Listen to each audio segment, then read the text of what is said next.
My name is Mike Sullivan. I'm a former IRS agent and teaching instructor. Welcome to my YouTube video. It's the home of the 5 minute or less video. I worked at IRS for a decade. I've been in private practice for 4 decades. So yes, I'm 5 decades old doing this work. I've been in a professional practice and work with the IRS for about 50 years. I have a whole team of former IRS agents, and we're available for consultation or representation. You can find my information in the description section. I do these YouTubes for 3 reasons. Number 1, so you don't get ripped off. Number 2, to inform you as to the things you need to know from an insider, for me to tell you what really is going on, and actually to educate you. There's a lot of actors that people hire who look good in front of a camera, and they're reading scripts to try to convince you to use their services. Well, sometimes those services really aren't so good, and most of the time when you call these companies, you're speaking to salespeople because you don't get a chance to really speak to the attorneys and CPAs who are really working this case, or former agents. They kind of screen you going back. The thing that is different about our firm is we actually pick up the phone on ourselves. Today anyway, what I want to talk to you about is your first notice, your first bill with IRS. So if you actually file a tax return and you owe money, your first bill with IRS is going to be the CP14 notice. So when you get that notice, most people say, oh God, I finally got that bill. What do I do next? I just want you to know, after that CP14 notice, you're going to get a 501, CP503, CP504. That's kind of a really scary letter. They're going to levy and do all this stuff.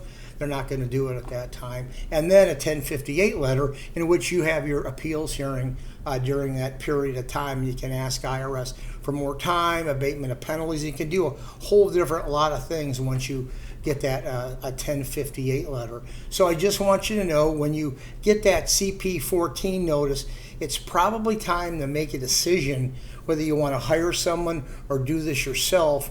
But understand, the scary letters aren't going to come for about 90 or 120 days later. So don't make a knee-jerk reaction. If you owe debt, it's a lot of debt.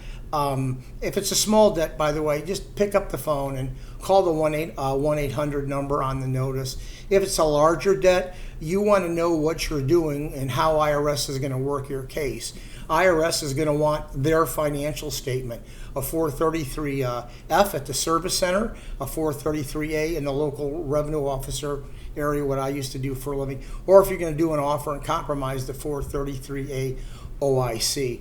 When you fill that form out, anyone competent looking at that form will tell you exactly what IRS is going to do with the case. You are going to be judged, and IRS is going to work your case accordingly, according to the financial statement, in fact, that you have to give IRS. And IRS has a 6-month look-back period. Obviously, they don't know what your future holds, so they use the last 6 months to determine, in fact, how they're going to work your case. So it's a 6-month average on that financial statement.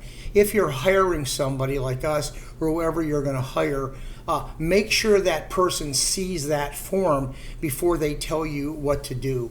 Many people, many of these larger firms, and a lot of people out there, don't let you hire, don't let you talk to the attorneys, the CPAs, or enrolled agents or former agents. They want a screen to call to find out how much they can get from you.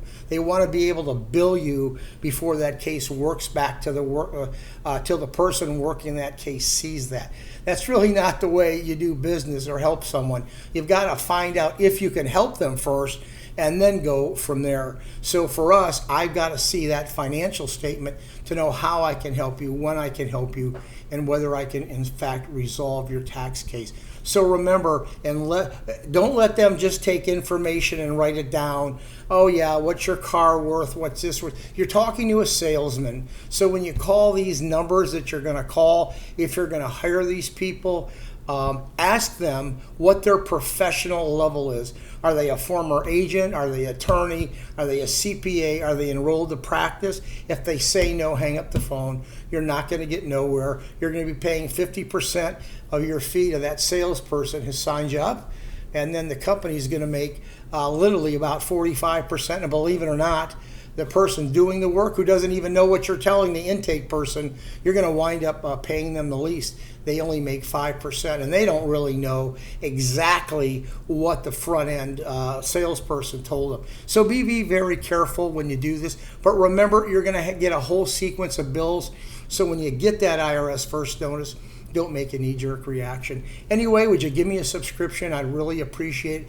YouTube thrives on us getting subscriptions.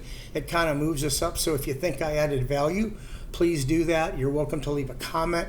You want me to do a YouTube on something, go ahead and put it in the comment section.